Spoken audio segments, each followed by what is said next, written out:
ఆంధ్రప్రదేశ్లో ఎన్డీఏ కూటమి ప్రభుత్వం అధికారంలోకి వచ్చిన నాటి నుంచి రాజధాని అమరావతిలో అభివృద్ధి పనులు వేగం పుంజుకున్నాయి.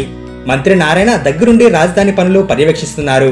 ఈ నేపథ్యంలోనే ఆంధ్రప్రదేశ్లో ఉన్న ప్రత్యేక రాజకీయ పరిస్థితుల నేపథ్యంలో భవిష్యత్తులో తలెత్తే అన్ని రకాల వివాదాలకు ముగింపు పలికేలా చట్టబద్ధమైన నిర్ణయం తీసుకునేలా కేంద్రంపై ఒత్తిడి తెస్తుంది ఏపీ ప్రభుత్వం. ఇకపై ఏపీ రాజధాని అమరావతిపై ఎలాంటి అపోహలు లేకుండా ఉండేలా శాశ్వత రాజధానిగా అమరావతి ఉండేలా ప్రయత్నాలు చేస్తుంది. గతంలో సమస్య మళ్లీ ఉత్పన్నం కాకుండా ఉండేలా కేంద్ర ప్రభుత్వం అధికారికంగా గెజెట్ విడుదల చేసేలా ప్రయత్నాలు మొదలుపెట్టారు సీఎం చంద్రబాబు. కేంద్రం నుంచి గెజెట్ రప్పించే యత్నాలు చేస్తున్నారు.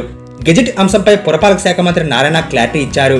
రాష్ట్ర విభజన తర్వాత ఉమ్మడి రాజధాని గడువు జూన్ 2తో పూర్తయిన నేపథ్యంలో ఆంధ్రప్రదేశ్ రాజధాని వివాదానికి ముగింపు పలికేలా యోచనలో కేంద్ర ప్రభుత్వం ఉంది. ఇప్పటికే అమరావతి రాజధాని నిర్మాణానికి కేంద్ర ప్రభుత్వ బడ్జెట్లో ఈ ఏడాది దాదాపు 15,000 కోట్ల రూపాయలు అంతర్జాతీయ సంస్థల ద్వారా రుణంగా ఇప్పించేందుకు గ్యారంటీ ఇస్తుంది. విభజన చట్టం ప్రకారం ఉమ్మడి రాజధాని గడువు ముగియడంతో ఏపీ రాజధానిని నోటిఫై చేయాలనే షరతు విధించే అవకాశం ఉన్నట్లు తెలుస్తుంది. మరోవైపు రాజధాని అమరావతి నిర్మాణంలో భాగంగా పలు భవనాలకు టెండర్ల ప్రక్రియ కూడా పూర్తి చేశారు. 5 ఐకానిక్ టవర్లకు సంబంధించి డిజైన్ కాంట్రాక్ట్ నారిమన్ పాస్టర్ కంపెనీకి ఇచ్చినట్లు మంత్రి నారాయణ వెల్లడించారు. మరోవైపు అమరావతి పనులపై వరుస సుదీర్ఘ సమీక్షలు నిర్వహిస్తున్నారు సీఎం చంద్రబాబు. భవిష్యత్తులో ఎలాంటి ఇబ్బందులు రాకుండా ఉండేలా కీలక నిర్ణయాలు తీసుకుంటున్నారు. ఏపీకి అమరావతి రాజధానిని కేంద్ర ప్రభుత్వం నుంచి అఫీషియల్ గా గెజెట్ తెప్పించే ప్రయత్నం చేస్తున్నారు.